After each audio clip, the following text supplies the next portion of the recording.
All right, everyone. It's a Thursday night at 9 o'clock Eastern Time, 8 o'clock Central Time, and this is your spot for SEC football talk. Mark it down each and every week. You got to join us for SEC Breakdown. So with David Waters from SEC Breakdown, he's Gator Dave SEC on Twitter, and also, of course, good buddy Chad Neipling from Fox Sports Arkansas.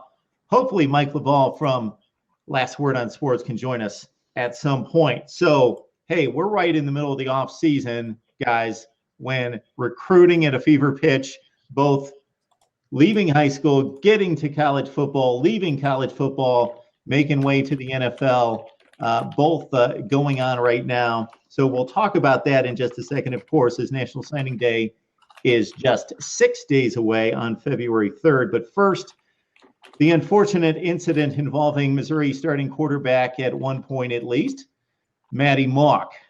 Led the team to 2 division championships along with the help of James Franklin back in 2013.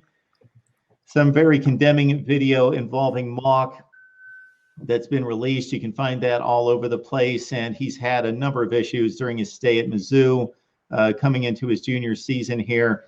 And guys, we'll start with you, Chad, in regards to your thoughts about Maddie Mock, the situation at Mizzou, and really a situation that Missouri had no choice in finally making a move that almost had to be made, unfortunately. You're right, Mark, especially on the last part there. I feel like, third strike, he had been suspended previously. A lot of people laugh and joke. We remember the moped incident, that happened when he was there. He's had some issues previously. The video, and so there's some questions around the authenticity of the video and how old it is. And, I mean, it's pretty obvious it's authentic because it's him, but people want to joke, question and joke. What was the substance? What was it really? And I think it's pretty obvious what it is. So at this point, the university, I feel like, was backed into a corner in this situation. Really didn't have much choice but to come out with a formal statement and suspend Maddie Mock. It's a shame. I know some of the seniors that have been at the Senior Bowl this week, that are Missouri guys and guys that are getting ready to move on have made comments about it, and they feel like, he's got other things he needs to worry about outside of football to get straightened out going forward if he wants to continue his career as a college football player. David, this kid had such a promising start to his career in Columbia, coming off the bench for an injured James Franklin, throwing 10 touchdowns against 1 pick, winning consecutive games, defeating Georgia when he came off the bench in that first initial debut effort. The remarkable run to the SEC championship game in which Mizzou seemed to have no chance of competing in the Eastern Division. They go back-to-back the next season, although he didn't light it up. Obviously, he led the team at quarterback. And despite the criticism of his play at times, low passer rating, percentage passer, made some risk, did some things on the field that weren't the best. Back-to-back division championships. Another guy that we see who seemingly has a career right in front of him and makes some extremely poor choices. And this is just the last in a long line. Right. And you mentioned, that it was his play wasn't the best when it showed, but he really showed up in clutch time when Missouri really needed him to. He was that guy they could really count on in the fourth quarter too. Whatever play they needed to get, he was going to get it done. And like you said, he really came in for James Franklin. And it was a nice change of, Franklin injured, and a nice change of pace when he came in. And like you said, it's really sad, and we got to see Drew Lock, more likely, his heir apparent that would be coming up this this coming up season. But it's really, Barry Odom. This is what he has to deal with right away. Gary Pinkel was there for so long, and now Barry Odom takes over, and now you're the most important position on the field, and this is what he has to deal with. So Missouri, Drew Lock will be the guy they probably are really looking forward to take the next step. He kind of at times looked like Malt this past year, where the play wasn't at best, and now we'll see what Missouri can build on with Locke going forward. But it really is sad to see, and like Chad said, he's still referring to Malk. He still has some time to get it together, and now maybe take a next step to maybe he can transfer somewhere and have that one last run to make a run at the at wherever he may be. Maybe he drops down a level, or maybe he gets to another big program. But hopefully he gets it together and we see him play again. Hey guys, so much going for this program after winning back-to-back championships, having a number of defensive players moving on to the NFL, recruiting well despite some of the challenges being in that part of the country. Again, Matty Monk, despite some of the up and down roller coaster type play on the field, just coming into his junior season this past year, and all the good things happening. Gary Pinkel, at one point, I think he was finally getting his due because he transitioned to the SEC. People were seeing him for the first time on a national stage really compete against better talent on the other side of the sidelines and being able to beat that talent because he's an exceptional coach. Then all of a sudden he has health issues. He's got to step away. This happens with Mock all season. And even before that, Missouri, we just see, and this will be a good segue into our next subject, with the only state within the SEC footprint that has 0 ESPN 300 players. So they've got to go elsewhere. They've got challenges in recruiting that have been there all the time, but now they've got to do it with a new coach, with an offense that was just anemic last year, with little hope of getting better this next season. So maybe Matt, Chad, before we move on to talk recruiting and National Signing Day, just your thoughts about Missouri football, where it stands right now and what the expectations could possibly be. I think you're going to see a lot of the same blueprint that was left behind by Pinkel. There's going to be a defensive-oriented team as you're going to see going forward. Recruiting-wise, Missouri has never really been, even under Pinkel, it just wasn't a recruiting powerhouse, and it hasn't. They've always done more with less under Pinkel than probably a lot of other teams and coaches and staffs across the country, if you really want to get down to it.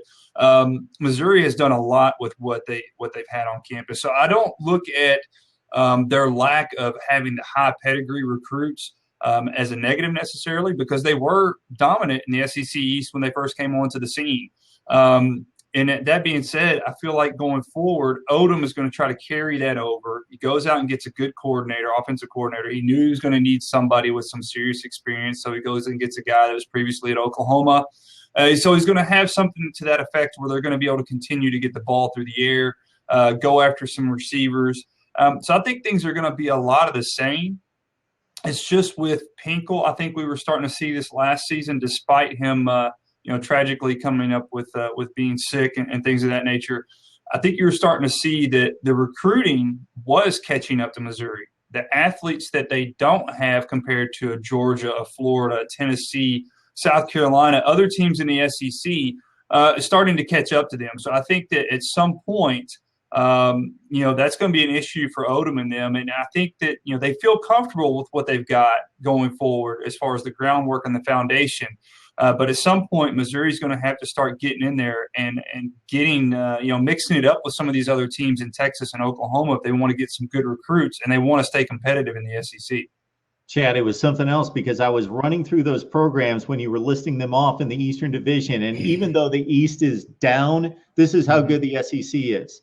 All those schools recruit top flight outside of Mizzou and Vandy. Even Kentucky's bringing in top 20 classes, has the last 2 seasons under Stoops. So it's going to be rough for Mizzou to get back into the fray and do what it did in 2013 and 14. All right, recruiting. Whoo, here we go. We're coming down the home stretch, guys. 6 days left. And, boy, what is standing out to you right now, David, in regards to who's on the fence, who's looking at different SEC schools that would really be a tremendous get if that particular school was able to haul them in, and who's standing out to you right now?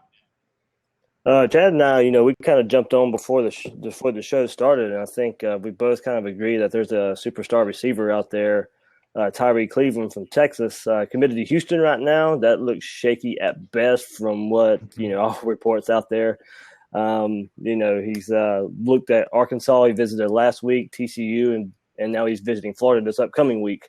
It looks like, he has a connection to Florida. He was born here, raised here. One of his best friends is Rick Wells, a wide receiver out of Raines High School here in Jacksonville. And now, he'll be on the visit this coming up weekend as well. So it looks like we, have a battle between Arkansas and Florida for Tyrique Cleveland.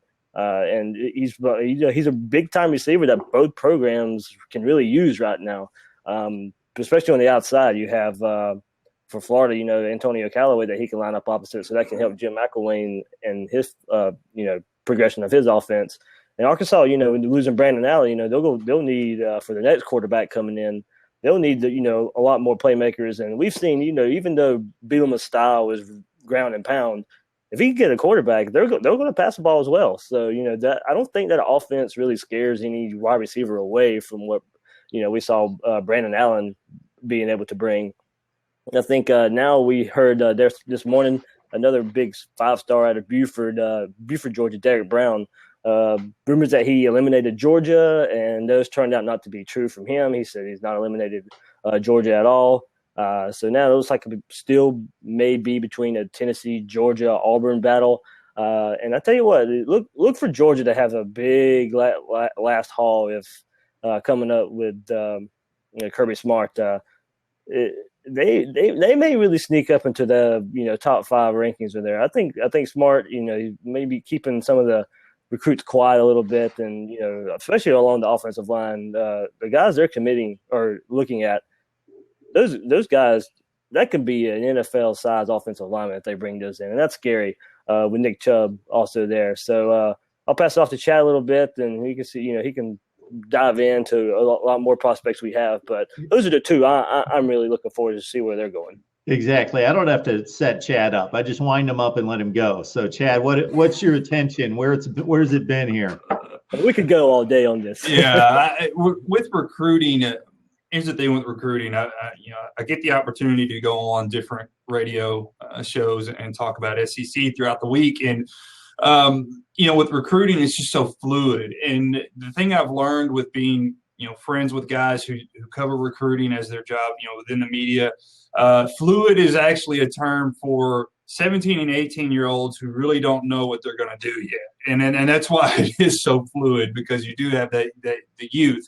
The Tyrique Cleveland situation is really interesting to me. A 4-star wide receiver, again, committed to Houston, but has not taken his official to Houston here down the stretch. Instead, he went to an official in Arkansas last weekend, and, of course, he's going to Gainesville this weekend. There's the attachments there within both. Sinshon Yancey is his cousin. Just listened to some interviews with him, talking with a local recruiter guy. So I was able to listen to that. He really liked his visit, and his mother really liked Arkansas as well. It's a little bit closer. Houston's about a 5-hour trip or so it's not that far. That being said, Florida's Florida. And, if you got a chance to go and play in Gainesville and play at Florida, you've got a shot. You're going to be on a high-profile stage, especially under Coach Mack. He's doing things the right way there and laying the foundation for Florida to be a great team going forward. Brown is the one that I'm really interested in, and not just that, David. I'm interested in the storyline of Kirby Smart going to Alabama and being the head coach at Georgia. How many recruits are actually now it's coming down between Alabama and Georgia now with Kirby Smart being there. How much of an effect that's going to have on recruits that may have been solid to Alabama but are now maybe considering Georgia? I think that's something to keep an eye on. Now, Brown is supposed to make an official to Tennessee this very last weekend. That'll be something to watch. They've already got 2 highly touted 4 and 5 stars from last year with Khalil McKenzie and, of course, Shai Tuttle that were on as freshmen this year. Both of those guys will be back. They're pretty good at that defensive tackle position on the interior line, but a guy like Brown is somebody you take without a doubt. So I'm curious to see where he goes. And like he said, I don't count Kirby Smart out just because of the fact that he is that defensive mind. Not only that, the staff that they've got there at Georgia that he's been able to assemble is really going to help Kirby in his first year as a head coach of a major SEC program. Another young man to keep an eye on is Chris Daniels, former Oklahoma commit, decommitted probably within the week that Arkansas made an offer to him, has went to Texas A&M, has had some in-homes with Tennessee as well. Butch Jones, Sumlin have made in-homes with him. The coaching staff out of Arkansas made an in-home with him. He's a former Arkansas native. He was born there. They got a little late into the chase. Will not take an official there, but will take his last official to A&M. So that's one to watch. I think they made Sumlin and those guys have made a pretty good impression on him. Of course, and then there's Christian Fulton, a 5-star cornerback out of New Orleans down there in that way, a guy that's coming down to LSU. A lot of people think he's going LSU's way, but he's also got some other offers in. That could be another one. Brandon Jones, another top secondary player out of Texas, out of Nacogdoches, another guy to watch. He's got Baylor, TCU, A&M, of course, making a run at him as well, as, of course, as Arkansas is too. Then, of course, you turn around, and I think you've got to look at some of the guys that are coming in. Who are hard commits already, and who are guys that are possibly going to be guys that are going to show up in 2016. And one guy in particular that sticks out to me is wide receiver commit Callaway to Tennessee. I think this kid could be big time for them going into the 2016 season. I know a lot of people want to say that Tennessee has become this ground and pound. Well, that's really not Butch Jones' type of offense. He likes to air that ball out when he gets the opportunity. He just didn't this last year, so they adjusted and went with the athletes that they had in the backfield, and that really paid off for them this season. So, without having the production out of the wide receiver unit, Marquez North decides to go ahead and leave early. I think Callaway's a guy you need to keep your eye on going into 2016. So based on what you guys know about visits coming up this weekend, I'll leave it out there for both of you in regards to who do you think, what schools are having the most crucial weekends this weekend leading into Wednesday? Go ahead, David.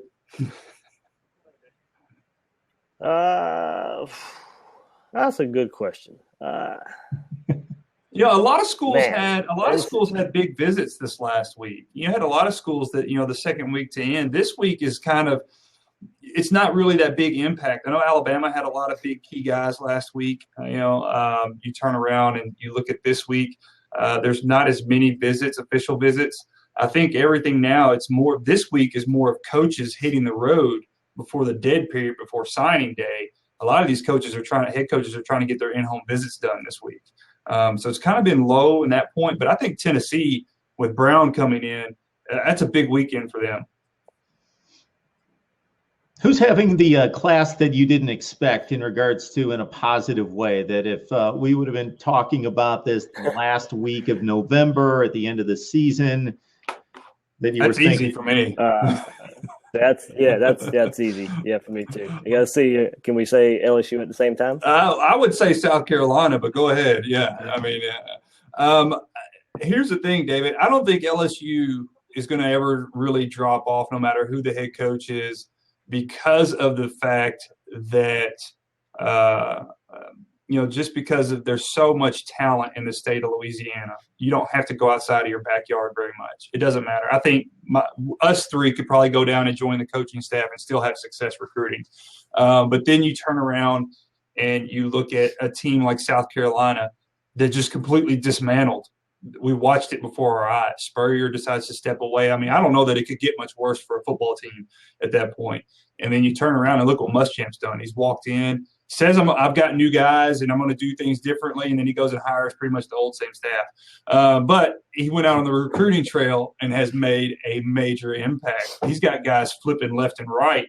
And really looking at South Carolina, if there's a team that's shocking me, it's them. I would definitely agree with that, and and that wasn't his problem at Florida either, and we know that.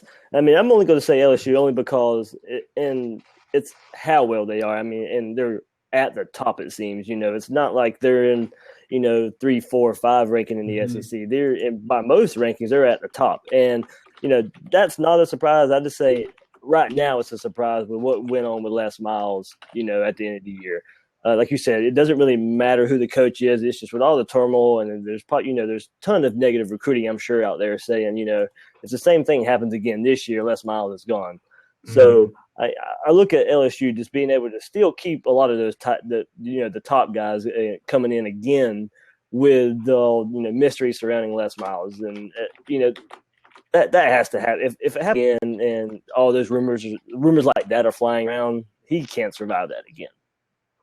Every recruiting class is huge for every school, but is any school kind of on the hot seat like Auburn is with Gus Malzahn? They really need to pull through. And really, was Kevin Steele really the best defensive coordinator they could have went with? I'm just saying.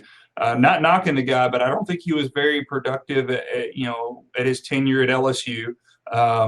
They go and bring him in. I will tell you this, from people that I've talked with in and around the conference, they did reach out to Shoop at Penn State with Franklin.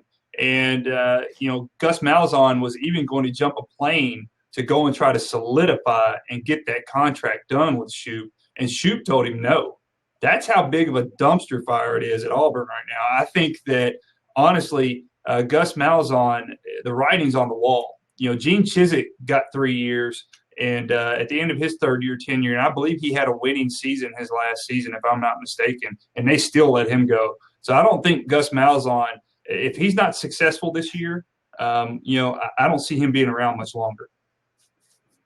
Yeah, you got to think that championship is fading fast, and 7-6 did not look real pretty this past year, and obviously the direct comparisons are right across the state, and that's the worst position to be in the country in regards to a straight division and rivalry comparison. So it's really tough on Auburn there on the Plains. So we'll do it a big, and I want to let everyone know here, SEC breakdown. And when you talk about guys that understand the conference, know the talent, know the personnel, as you heard from Chad in particular, know the coaching staffs, coordinator changes, what they mean for programs, this is the place to be each and every week, SEC Breakdown. Also join us on Twitter at SEC Breakdown, and we will provide all sorts of football analysis there. So let's move it on from high school transition to college, to that next step to the NFL, and what you guys have seen this week at the Senior Bowl.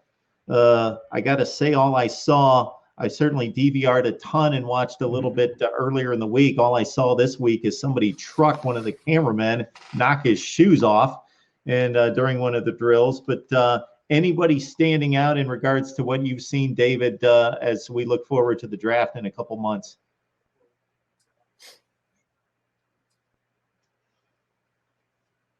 Hey, Chad, anything there in regards to the Senior Bowl prep this week? Yeah, I've seen a lot. This is something I've been following pretty close, just mainly because of, I've got some local guys I'm keeping track of, but also, I do the coverage for the SEC. So I've been kind of really trying to keep track of a lot of guys. Some guys on first day that really stood out. Dak Prescott got a lot of talk, Mississippi State's quarterback. A lot of people were talking about him with his intangibles, his immeasurables. The guy just, not only that and his measurables. Big, strong guy. A lot of guys really liked him. But as the week has progressed, some scouts and analysts see him more as a project quarterback. So that's kind of he's kind of taken the heat's kind of come off of him a little bit. At first it was really stellar for him coming in that first day, getting a lot of attention.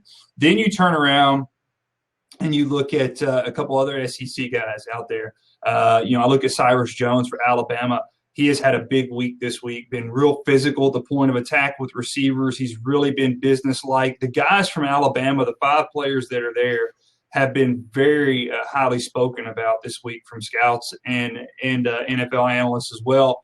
And they look at them as though they're the most prepared. To quote Reggie Ragland today, he had said specifically, the only thing that's different between practicing out here with the NFL coaches and practicing at Alabama is Nick Saban's not here.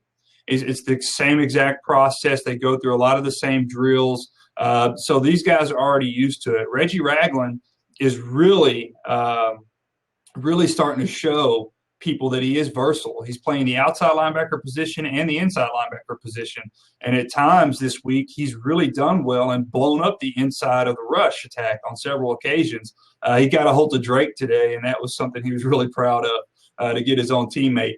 Speaking of Drake, Drake's a guy that's really shown his versatility, albeit today he didn't do so well in passing situations. He dropped 3 very catchable balls. That being said, I think he struggled with, at times with getting the ball to him. Today he was running a route, had to basically turn, do a 180, take a couple steps back to get to the ball, giving the D-back enough time to catch up and make a swipe on it and make a play. So those guys, are talked about quite a bit, but I think if you're going to look at guys that have had successful weeks that are out of the SEC, you got to look at linebacker Antonio Morrison. Has had a big week this week for Florida, has shown a lot of people that he is a versatile, speedy, fast guy. He's very deceptive, a big guy, but doesn't look like he's as fast as he is. Had an interception today against Arkansas's Brandon Allen quarterback there in some drills, snatched one and would have run it back had they not called the play to stop. And then you turn around Reggie Ragland, another guy that's been big, Cyrus Jones. I look at Reed's had a little bit. And Sebastian Tretola out of Arkansas has probably done a lot more for himself this week than a lot of other guys have from the SEC as far as linemen are concerned. He's gotten a lot of attention. One guy that's been really disappointing is John Theus out of Georgia. He's gotten blown up left and right off of guys rushing off the edge. Leonard Floyd out of Georgia has blown him up on several occasions. Reggie, several guys have really just taken it to him this week, and he hasn't really been able to keep up with his footwork. So I look at those guys that I'm naming there that are on the top end. Those are guys that have really helped himself out this week in the Senior Bowl. Okay, want to remind everyone that we're here every Thursday night with SEC Breakdown, and you got to join us on Twitter as well, in addition to jumping on board with SEC Chad _SEC _Chad. You see it right there, and also SEC Breakdown. Join us on Twitter right there. We'll be here hopefully every Thursday night. I think we've settled into our home here on Blab on Thursday nights at 9 o'clock Eastern and 8 o'clock Central. David Waters, you see his avatar and his Twitter there as well. Mike Loveall from Last Word on Sports helping us launch this. These are the best guys in the SEC that I know talking up SEC football. So that's why we've put this together, definitely. So, Chad, we're going to do it up right next week, man. We're I'm ready. Now. Yeah, I'm ready. National Signing Day. I've got like several National Signing Day shows lined up next week. I'm not going to know what. I will tell you this. I will be very versed come next week. So we expect no less out of you. So before we sign off here, Chad, anything else going on that people need to know about? No, that's it. We're going to really focus on SEC Breakdown, getting the brand out there, focus on getting people into this and Blab and getting on this platform so people can find us and see us and actually, converse with us and engage. You can go check us out on Twitter at SEC Breakdown. Follow that handle. We do a lot of things we like to do. We like to interact with people. You'll see a lot of polls. We'll talk about those polls here as well on the Blab platform. So get engaged, and that's what we're all about. SEC Breakdown is about getting engaged with the fans and bringing the fans and the media together and just having conversations. All right. You said it all right there. Every Thursday night, 9 o'clock Eastern, 8 o'clock Central, right here on Blab. It's SEC Breakdown. Please join us. And, this guy right here, we got to keep him under control as best we can. All right, man. We will see everybody next week.